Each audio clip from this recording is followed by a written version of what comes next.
Hello বন্ধুরা, don't judge a book by its cover এই প্রবাদ বাক্যটা হয়তো আমরা সবাই শুনেছি, কিন্তু কখনো অনুভব করতে পারিনি। তবে গ্যারান্টি দিয়ে বলতে পারি যে আজকে নিশ্চয়ই পারবেন, কারণ আজকে আপনি এমন সব বাড়ি দেখতে চলেছেন যেগুলোর বাইরে থেকে দেখতে জরাজীর্ণ, কুড়ে ঘর মনে হলেও ভেতরটা যেন রাজপ্রাসাদ। তো আর কথা না বাড়িয়ে চলুন এবারের মতো চমকে ওঠা যাক। সত্যি করে বলুন তো, আপনি কি এমন একটা বাড়িতে থাকতে পছন্দ করবেন? না বলার আগে একটু অপেক্ষা করুন। কি এখন কি মনে হচ্ছে? হ্যাঁ, একজন ব্যক্তি একটা সাধারণ অ্যাপার্টমেন্টকে এভাবে ট্রান্সফর্ম করেছে, যেটা কিনা আমার আপনার অনেকের কাছেই হয়তো ড্রিম হাউস। বাড়িটার মধ্যে প্রত্যেকটি ডিভাইসই অনেক বেশি দামি। হ্যাঁ, এটা হয়তো আমাদের অনেকের জন্য শিক্ষা। এই জন্যই বলা হয় ডোন্ট জাজ a book by its cover.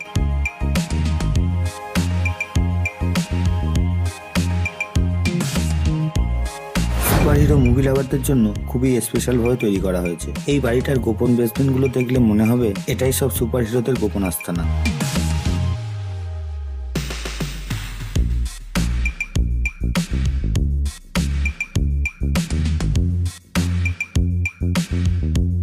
অত্যন্ত দক্ষ কিছু প্রকৌশলিক মিলে এই বাড়িটা তৈরি করেছে।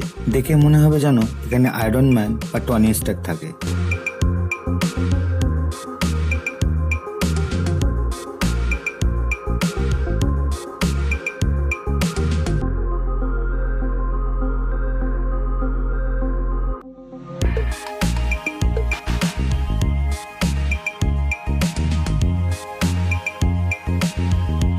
হংকং এ একটু থাকার জায়গা খুঁজে পাওয়া যেন বেশ কঠিন ব্যাপার। যদি এই সমস্যাটা বেশিরভাগ বড় শহরেই দেখা যায়, তবে একজন আর্কিটেক্ট এই সমস্যার বেশ চমৎকার একটা সমাধান নিয়ে এসেছে। সে পুরনো একটা ড্রেনের বড় পাইপকে কিভাবে ট্রান্সফর্ম করে একটা বিলাসবহুল থাকার জায়গা বানিয়ে নেওয়া যায় তা দেখিয়ে দিয়েছে।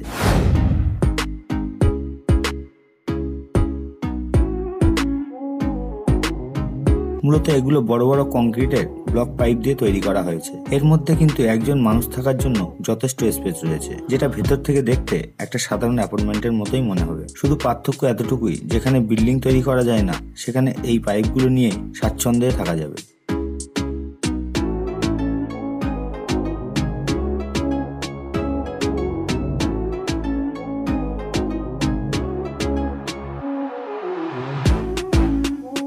সত্যি বলতে, প্রাচীন মিশরের পিরামিডগুলো যদি বর্তমানে তৈরি করা হতো তাহলে দেখতে ঠিক এমনটা হতো। আর এই পিরামিডগুলো তৈরি করা হয়েছে 10 বছর আগে চীনের সাংহাইতে। পাশে একই ডিজাইনের আরো দুটো বিল্ডিং আছে, আর এই বিল্ডিংগুলোর মাঝখানে খেলাধুলো করার জন্য যথেষ্ট জায়গাও আছে। তবে এখানকার বাসিন্দা কেউ কারোর ব্যালকনিতে অন্য কেউ প্রবেশ করুক এটা পছন্দ করে না, আর তাই তো প্রত্যেকের জন্যই আলাদা আলাদা ব্যালকনিও আছে।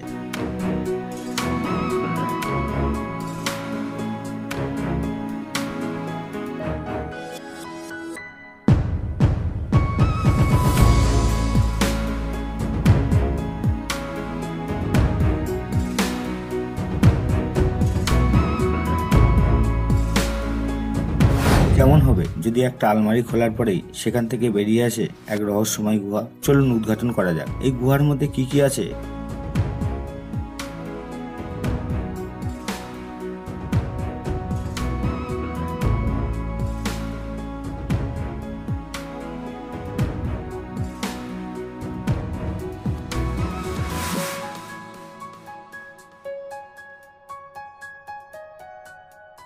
আসলে বাড়ির মালিক তার এক অদ্ভুত খেয়ালে তৈরি করেছেন। আরামদায়ক এই গুহা আর ফ্রেশ বাতাসের জন্য পেছনে দেখুন সে কি কি বানিয়ে রেখেছে।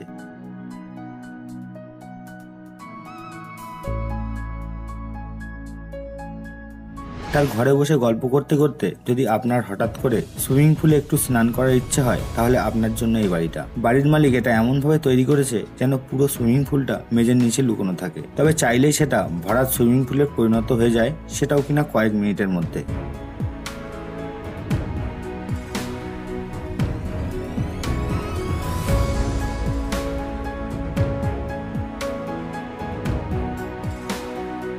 আপনি কি বিশ্বাস করতে পারবেন যে বেশ কয়েক বছর ধরে কেউ এখানে বাস করেছে? Apache Chief cabin in the middle of nowhere. It's an old mining cabin, I guess. Well, হ্যাঁ, এরিজোনাতে অবস্থিত এই বাড়িটা একসময় কেউ বাস করত। তবে বর্তমানে এখানকার খনিজ শ্রমিকেরা তাদের আবর্জনা এখানে এনেই ফেলে। তবে চারিদিকটা একটু ভালো করে দেখুন।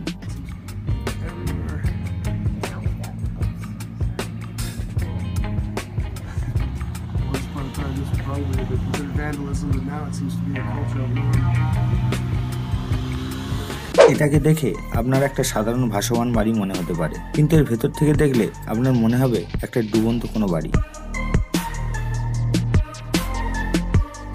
আপনি এই বাড়িটার নিচের রুমে যখন ঘুমাবেন তখন দেখবেন আপনার চারপাশে বিভিন্ন সামুদ্রিক প্রাণী এসে জড়ো হয়েছে। এখানকার সামুদ্রিক প্রাণীদের কাছে আপনি নিজেই যেন অ্যাকোয়ারিয়ামে থাকা মাছের পরিণত হবেন। ভারত মহাসাগরের মধ্যে অবস্থিত এই বাড়িটা থেকে মাত্র 250 মিটার দূরেই অবস্থিত আছে একটা দ্বীপ। সেখান থেকে আপনি আপনার প্রয়োজনীয় সমস্ত কিছু নিয়ে আসতে পারবেন, আর রাতের এর সৌন্দর্য যেন আরো কয়েকশো গুণ বেড়ে যায়।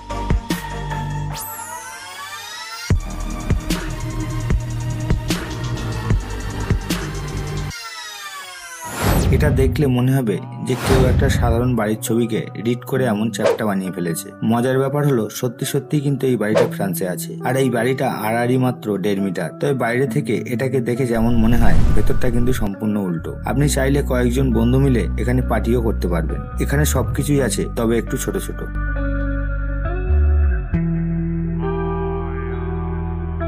এটা বাজি ধরে বলা যায় পার্টি করার জন্য এর থেকে দারুণ জায়গা আপনি আর কোথাও পাবেন না। প্রতিটি দেওয়াল এবং ছাদ সবকিছু বিশাল আকারের স্ক্রিন দিয়ে ঢাকা। আপনি চাইলে যে কোনো ভিডিও এইসব স্ক্রিনগুলোতে প্লে করে দিতে পারবেন, আর তখন আপনার মনে হবে আপনি যেন সবকিছুর মাঝখানে বসে আছেন। ফিলিংসটা একবার কল্পনা করুন। বিশাল একটা খালের মধ্যে পাথরের উপরে আপনি যে বাড়িটা দেখতে পাচ্ছেন, এটা কিন্তু আজ থেকে কয়েক দশক আগে অর্থাৎ 1968 সালে তৈরি করা হয়েছিল। তবে প্রকৃতির মাঝে থাকতে চাইলে এর থেকে ভালো আর কি হতে পারে।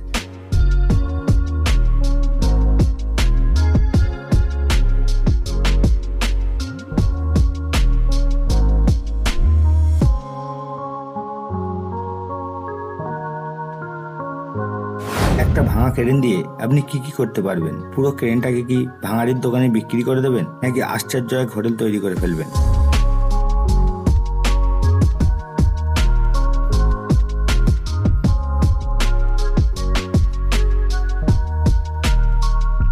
হ্যাঁ, এটা এভাবে একটা রুমের অ্যাপার্টমেন্টের পরিণত হয়। আসলে এমন একটা ক্রেন হাউস ছাড়া নদীর দৃশ্য দেখতে পাওয়া যেন কখনোই সম্ভব না। আর মজার ব্যাপার হলো এটা কিন্তু ভাড়া দেওয়া হয়, তবে যারা ভয় পায় তাদের জন্য না। অনেকেই গ্যারেজের পুরনো দরজাগুলো একদমই পছন্দ করে না। হ্যাঁ, স্পেশালি তাদের জন্যই এই দরজাগুলোর আইডিয়া।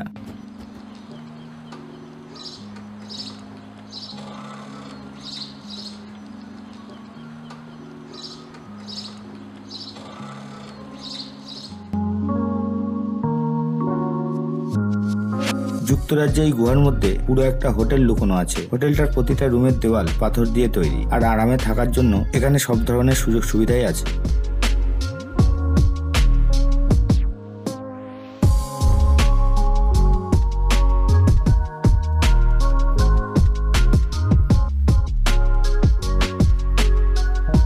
অনেক মানুষ আছে যারা জলের কাছাকাছি থাকতে খুব পছন্দ করে, কিন্তু জলের উপরে বসবাস এটা একটু অন্যরকম, তাই না? তবে আমেরিকার সান ফ্রান্সিসকোতে প্রায় এমন বাড়ি দেখতে পাওয়া যেত। তবে একটা সময় এই বাড়ির সংখ্যা অনেক বেড়ে গিয়েছিল, তাই পরবর্তীতে স্থানীয় সরকার তাদেরকে বের করে দেয়। আর তাই বর্তমানে এই জায়গাগুলোতে এমন বাড়ি আর খুব একটা দেখা যায় না।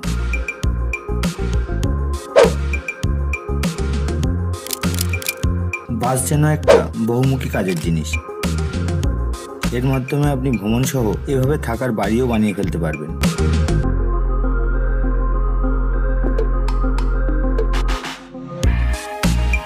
বন্ধুরা, আজকের ভিডিওটি আপনাদের কেমন লাগলো কমেন্ট করে জানাতে ভুলবেন না। আর হ্যাঁ, ভিডিওটি যদি ভালো লাগে তাহলে একটি লাইক করতে ভুলবেন না, আর লাইক করার সাথে সাথে চ্যানেলটি সাবস্ক্রাইব করে নেবেন। দেখা হবে আবার নতুন কোনো ভিডিওতে। তো ততদিন ভালো থাকবেন, সুস্থ থাকবেন। ধন্যবাদ সবাইকে।